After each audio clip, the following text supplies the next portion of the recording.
నేను నీకు ఆకలి కలగజేశాను అన్నాడు. నేను నిన్ను అణిచివేశాను అన్నాడు. ఎందుకు ఆకలి కలగజేశావయ్యా, ఎందుకు అణిచివేశావయ్యా అంటే ఇందుకే చదవబడిన లేఖనం ఏమని, నువ్వు నా ఆజ్ఞలు గైకొందువో లేదో అని నిన్ను పరీక్షించి పరిశీలించి తెలుసుకొనుటకు. దేవుని బిడ్డలారా, ఇవన్నీ మన జీవితాల్లో ఏమండి, పరలోకం అనేది ఉత్తర ఎవరికి రాదు. ఆశీర్వాదము ఆశీర్వాదము ఆశీర్వాదము ఓ గగ్గోలు పెడేస్తున్నారు క్రైస్తవులందరూ. అసలు మనం ఎవరమో తెలుసా?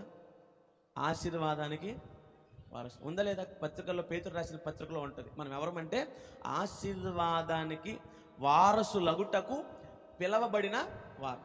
అసలు మనం పిలవబడింది ఎందుకని?